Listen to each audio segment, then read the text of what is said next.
But I mean, the couple SCP games that are out there are phenomenal. Like as far as like psychological horrors, like the original SCP is SCP-173, which is that damn fucked up concrete and Krylon statue.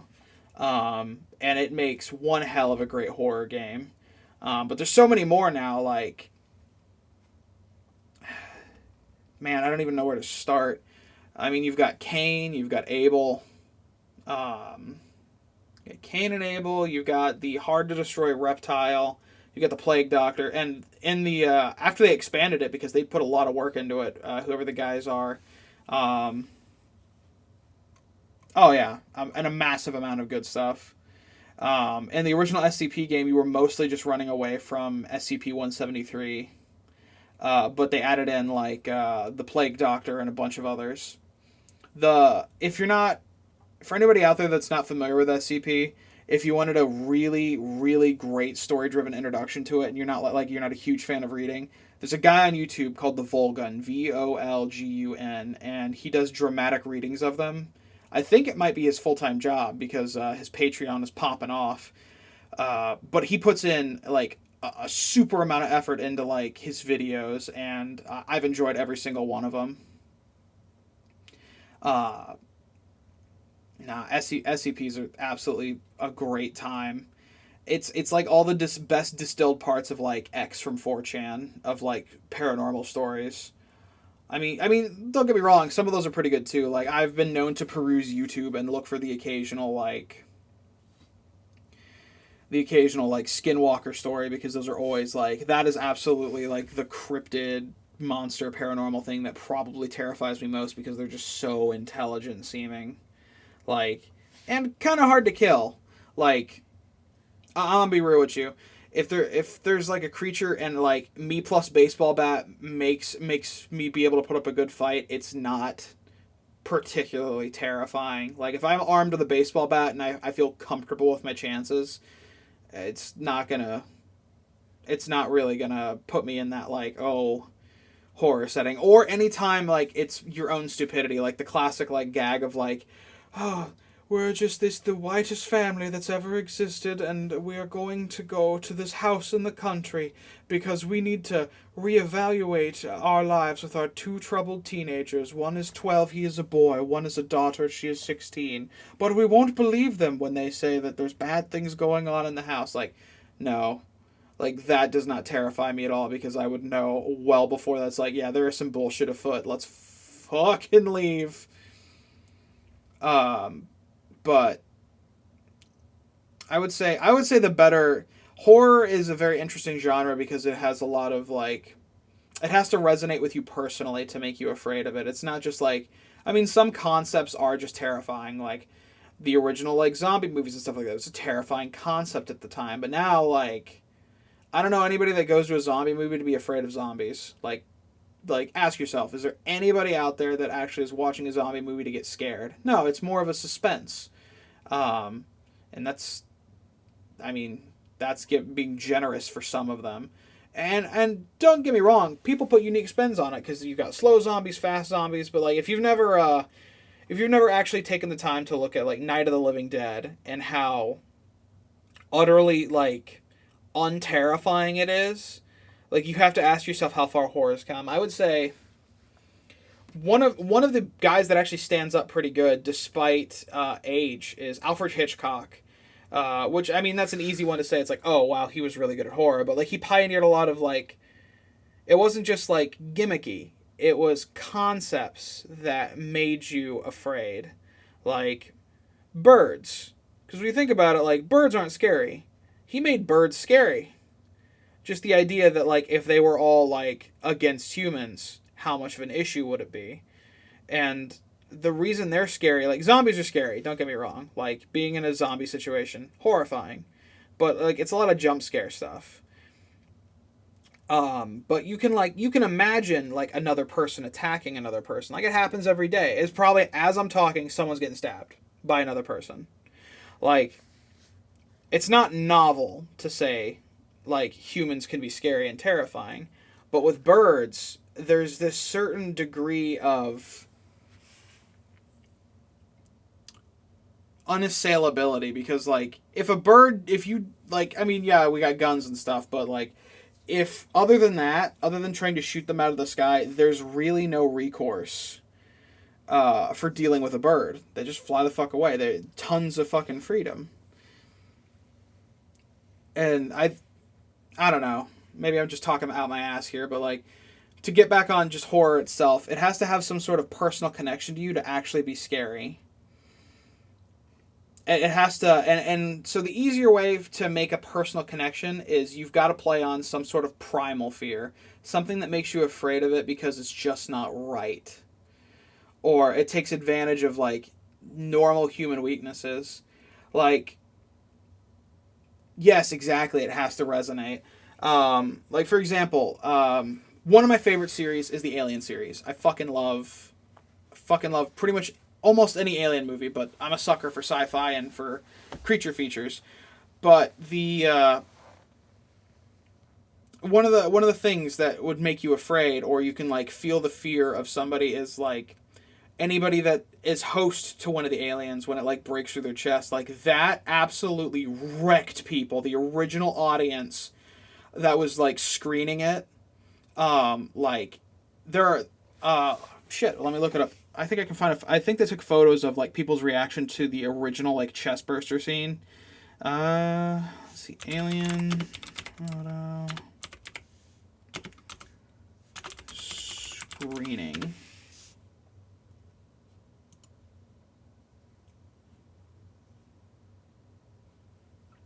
Here we go.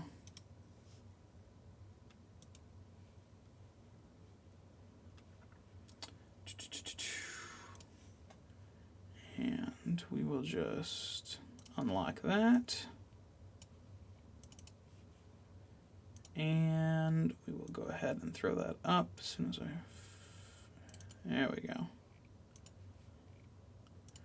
There we oh well shit, it's huge.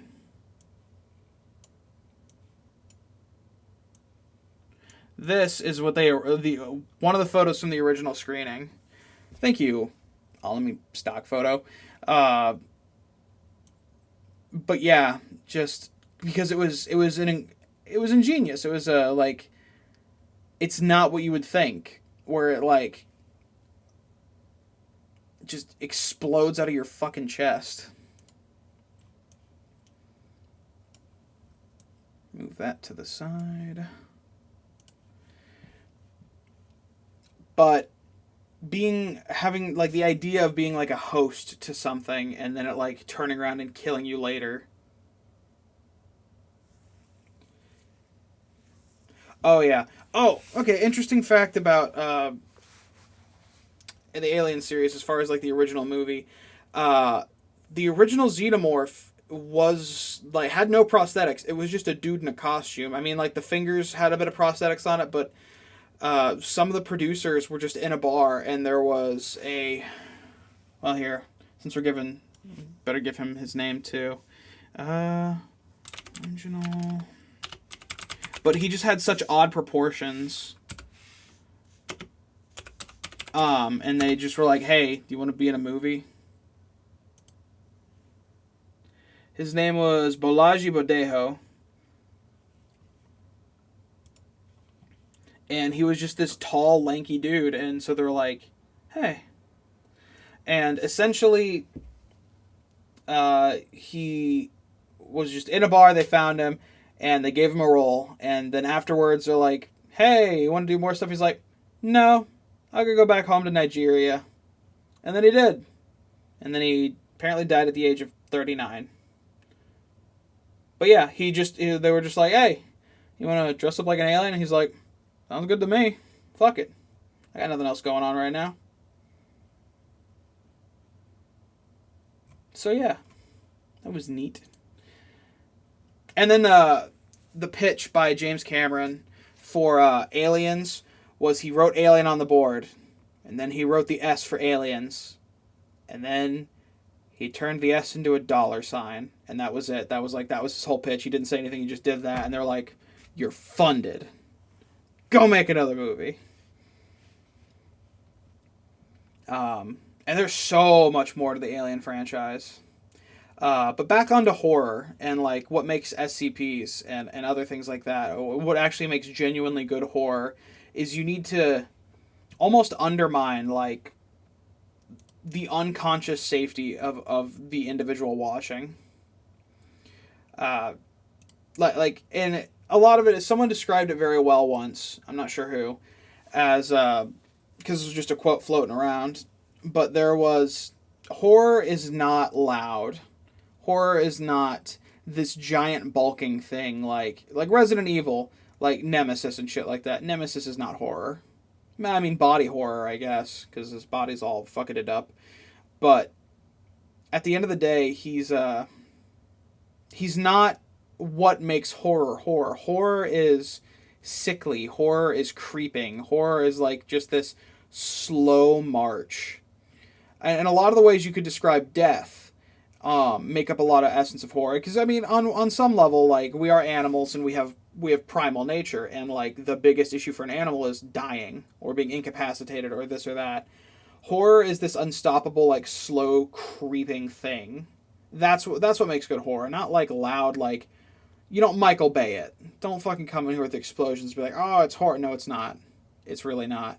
And just doing jump scares constantly. It's like yes, something moving at you quickly. Like yeah, it's gonna produce an adrenal reaction, but it's not satisfying horror. You're just and like not to say you can't use them. There are definitely ways to elegantly use uh, jump scares. Okay, this is killing me real quick. My eyes are just absolutely fucking up on this. I'm going to recalibrate my Luppet real quick. Pardon me while I turn that off for a second.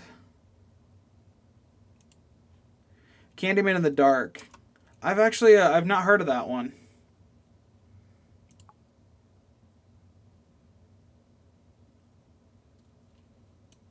Calibrated, yay. There we go. There we go. The eyes look like they're fucking up less now. Oh, Watch It in the Dark. I gotcha. Where is my face? Here it is. Yay! Now when I blink, it blinks instead of my eyes just bugging out all over the place. Oh, jeez. And knowing you, that movie is probably terrifying because you are an absolute connoisseur of such such macabre such macabre things. Um, Honest to God, funny enough, because it's really not a scary movie. But I guess the concept, like going back to like horror as a concept, the concept of it freaked me out is like Signs always creeped me out. Like when I was a kid, like it creeped me out heavily until I watched Scary Movie, and then they made it fucking hilarious. Thank you, Leslie Nielsen. Um, the My eyes are still absolutely bugging out. Good God, like I'm not even blinking, and it's just all over the damn place. There we go. Maybe that's better. As long as I hold perfectly still. Uh, but yeah, just the concept of signs and aliens like freaked me out because it was like something beyond your control. And they were once again they were stealthy and they were creepy. Like they crept through the corn and all this jet. Well, they ran through the corn like a motherfucker, but like and that was you want to talk about like a tasteful jump scare is like when he's using the kitchen knife to look underneath the door for the alien, and then the hand comes out. That is a good jump scare. You can do good, clean jump scares, but if you are using it as a linchpin for your entire like movie, you're doing a disservice to it.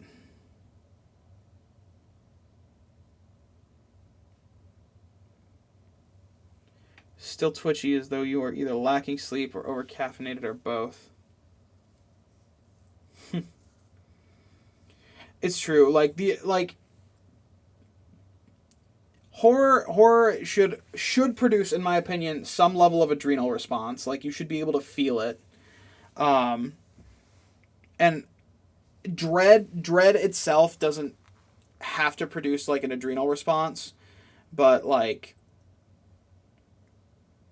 I maybe like one or two. You can do like one, get away with like one or two in a movie, in my opinion. But like,